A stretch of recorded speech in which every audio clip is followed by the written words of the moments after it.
unfortunately, a stereotype for your generation is the feeling of entitlement. I'm constantly in a battle with my peers who think, young people today, they come in, they want this, they want that. And so I'm a huge advocate and constantly talk to you about the value and what they bring in terms of their social connections and your technology savvy and creativity and inspiration in the workplace. But, at the same time, I've had MBA students sit in front of me to interview for internships, and I want to kick them out within 5 minutes because the arrogance, the overconfidence, and that's a turnoff. I don't care how old you are. I don't care what stage you are in your career. You want to be authentic, but you also want to just be grounded in the value you're going to bring that company. All right, so let me get started. Back to matchmaking. So if you think about online dating today and the fact that you have to fill out a dating questionnaire, it's very similar to the application survey that you fill out at the employer's office when you go to interview.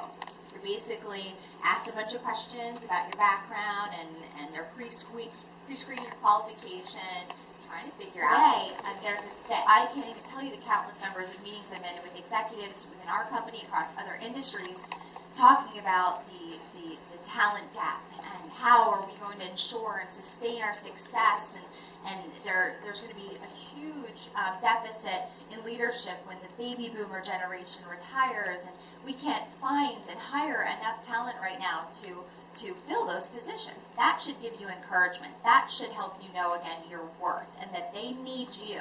I know because of the devastating unemployment statistics and all that's out there, and the competitiveness is in a city like this and in an industry like fashion, you can lose sight of that fact. But the truth is that we need you. I launched 2 products last year. I was getting married. I was flying all over the country. Everybody in my office was kind of frantic.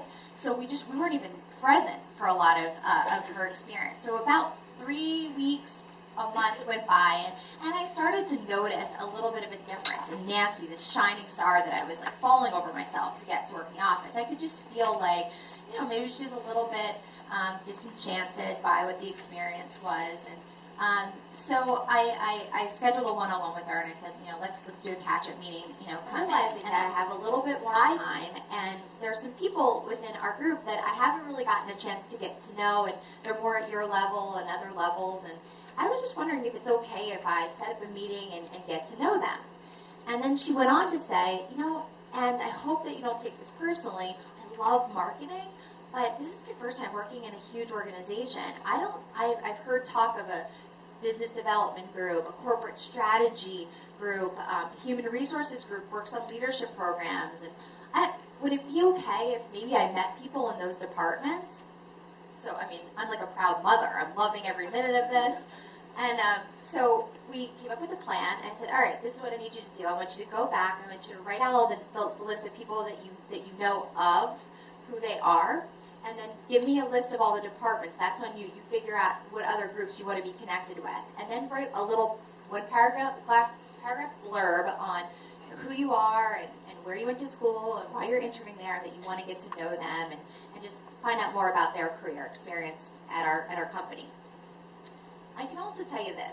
I've had inspiring conversations with young people that worked for me before, and we talked about something, we've made an action plan, and then nothing afterwards. And I've been really disappointed because I'm a marketing major at LIM College.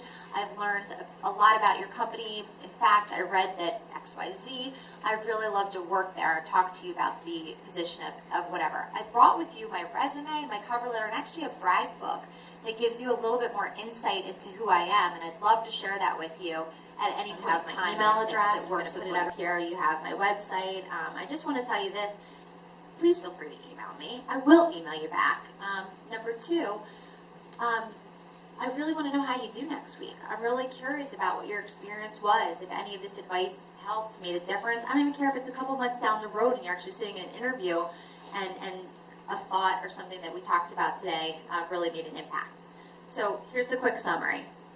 Find your perfect match. Do your research. Use your resources at the library today to help support you with that.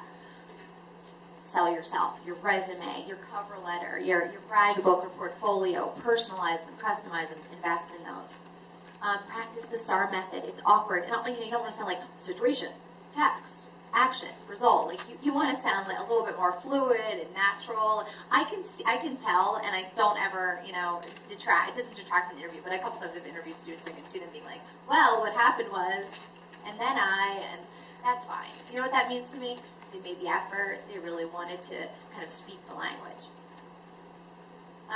Network, build relationships everywhere. You never know who's going to end up wanting to hire you someday, or who knows of other opportunities that exist out there, especially in a place like New York. Clean up your online profiles and definitely invest in your LinkedIn profile. And then maximize all your resources at LIM College. You've got a pretty incredible staff within your Career Services Department, Trisha and Diane, who I've had the pleasure to meet, but I've read about your president. I've been impressed by your student bloggers. I mean, you've got some incredible things going on in a really special environment that wants you to feel unique, but also wants to prepare you for what the real world is going to be like. I just wanted to, again, thank you for your time, show you that my website is